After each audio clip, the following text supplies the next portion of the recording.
Partners from Oak Park.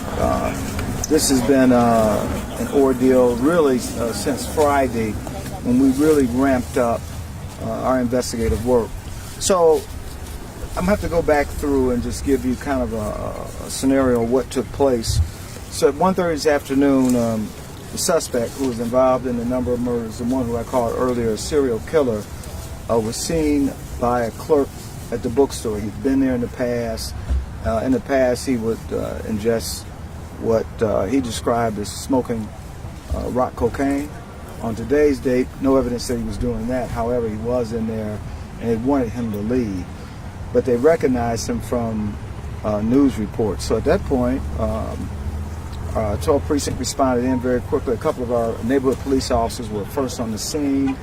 He had already left the location, so they began to check the area.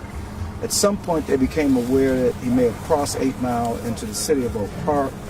He did do that. We then, as we continued our search, certainly with the assistance from Oak Park, we then began to search the area. And at some point, Oak Park and our officers, after there was a canine search, saw him. He began to evade the officers' attempt to detain him. Yeah. At some point, as he jumped the fence and went into a rear yard of a residence, he fired a single shot into his head where he lay. At this point, the suspect is being treated at a local hospital. And so great work by everybody. Again, this thing has really been demanding on our assets since Friday. Let me give you just how this thing started. We'll go back in time. So in January 8th, there was a fatal shooting of a victim. And then later, on February, or I'm sorry. Yeah. Somebody's talking. Okay. So then, from January, that was the first shooting incident. When was that one at? That was in the city of River Rouge. And then on February 2nd, there was a second incident where there were 2 fatal shootings, again in the city, both in the city of River Rouge. And then on February 18th, there was a single fatal shooting in Highland Park, the city of Highland Park. And then on February 20th was the first shooting incident in the city of Detroit, in the 9th Precinct, single fatal shooting. And then on February 21st, there were 2 separate carjacking incidents within 19 minutes of one another. And so then it was the last one. Yeah, that's it. So what we're talking about is 6 fatal shootings, 1 non-fatal shooting, and 2 carjackings. And so 2 shootings in the city of Detroit, the remainder River Rouge, as well as Highland Park. So again, on Friday when we had the shooting in the 9th Precinct, it was then that our team worked literally around the clock. They knew this man was extremely dangerous in our community. And so I got to give a lot of credit to the Detroit Police Department, our homicide task force, our gang unit, all hands on deck basically. But I also want to thank a few of our other outside partners, the FBI, ATF, Michigan State Police, and again, Oak Park, in bringing this thing to some closure. And also I did leave out one murder. There was a fatal shooting on the 22nd of February. That was the last one in the 11th Precinct, and that was over a drug debt. So with that, I'll take any questions you might have. Chief, talk about just how incredible it is. I mean, that these people that were at the bookstore notified your officers. I mean, had it not been for them, and on top of the good work of your officers and your partners, this man could still be out there killing other people. Yeah, it was a very challenging and difficult investigation work. We're talking about multiple cities, but again, community member, businessman, recognizing this suspect, recognizing for your reports on television, called us, and quickly our neighborhood police officers responded in, and he had already left the location, but then also the support from Oak Park bringing this to some closure. So just great work all around. Any word what condition the suspect is in? He's in critical. He is still alive in our last report, but he is in critical condition. Again, a single gunshot wound to the head. And he just probably, he figured at that point, I imagine, there was no way out.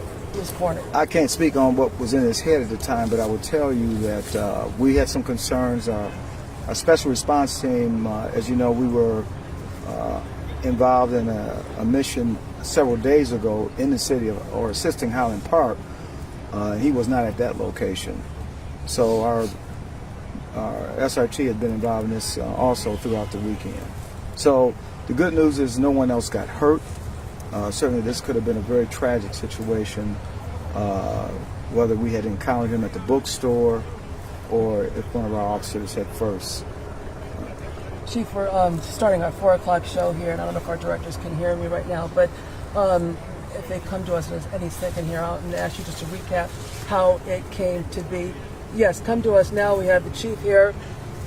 We have Chief James Craig here, along with his partners here, DPD, Oak Park Police here at the scene. Yes, Carolyn. Chief Craig. Yes, Carolyn. Chief Craig is about to tell our viewers here exactly how it came that they were able to arrest Kenyel Brown this afternoon. Chief, what can you tell us? So as I already indicated, at 1:30 this afternoon, we received a call from an adult bookstore on 8 Mile on the Detroit side. The clerk or the owner, manager, recognized the suspect from news reports. Our officers quickly responded in from the 12th precinct. It was 2 of our neighborhood police officers. Once they got on location, the suspect had left. And they believed he had left based on information they were getting that he's going towards Oak Park. We contacted our K-9 units who came in, started a search. Oak Park came in and readily assisted us as well. We started a grid search. At some point, probably within an hour to an hour and a half of that first call, this suspect was then seen jumping fences, trying to evade the officers, and then there was a single gunshot. And that suspect fired a single gunshot to his head, and that's where we ended up detaining him, calling in for EMS. He's transported to a local hospital where he is now being treated, what appears to be in critical condition. And was he in a backyard when he did this? I mean, to describe Was in a rear yard. He had jumped a few fences. Again, the officers were in pursuit, and doing so, he tried to take his own life. Fired one single shot. And so this investigation is still very much continuing at this point. But again, as I reported earlier, we believe that he's responsible starting from January 8th, 6 homicides, 1 non-fatal shooting, and 2 carjackings. Several of the homicides occurred in the city of River Rouge, 1 in Highland Park, 2 in the city of Detroit, and the carjackings also occurred in the city of Detroit. So this suspect, armed and dangerous. Our people worked around the clock, many thanks to the Detroit Police Department, and they're relentlessly following up on this violent suspect. We knew how dangerous it was, and our SRT was involved, or special response team was also involved. Unbelievable devastation for the families, and it's also been demanding on your officers. Tell us how you guys have been working around the clock. Around the clock. They knew how important it was to locate him. We were getting many tips from so many of your viewers or listeners, and it was during that time that we were following up. We thought we had him at several locations throughout this ordeal, but again, we successfully apprehended him, and again, he's being treated at a local hospital. As the investigation continues, do you think he'll be tied to more homicides? I can't say that. Crimes? We're very much in this investigation, so these are the homicides and shootings and other felony crimes that we knew he was aware that he was involved in. As we already reported, he did 10 years for manslaughter, and so I think he was on active parole as well. But again, this ended in the 20,000 block of Ridgedale in the city of Oak Park. Thank you, Chief. Chief, Thank so you. really quickly, just hours ago, we had the press conference where you said you guys were going to get this man no matter I said what. that we would get him. Just hours later, this has happened. Well, I got to tell you, I feel great because I know I got the best policing team in America. And when we come out and say we know who you are, do yourself a favor, and we're not going to let go of the fact that, and I said this in an earlier presser, that we believe there were some folks that were aiding him, concealing him. We're going to pursue that as well. Was he alone at this point when your folks started chasing him along with Oak Park? and your partners here was and got him where he inflicted himself. Anybody else with him, or any sightings with anybody else today? I didn't make any reference to any other person. He was by himself. Single gunshot wound that he inflicted. Anybody else have anything? Quick point of clarification, Chief. Earlier over the weekend, we had spoken with Highland Park Police. At the time, they believed that Mr. Brown was involved in a deadly beating. But to clarify, it was a shooting. Well, it could have been a beating. I don't know the details of the out-of-city cases. I know the one Detroit fatal shooting was involving drugs. A second Detroit shooting involved money. Could have been robbery. It was an argument over money. Not certain. But I can't speak to the River Rouge cases or the case in Highland Park. Again, these cases all started in the city of River Rouge, January 8th. Good work, Chief. Thank you. Thank you. Thank you.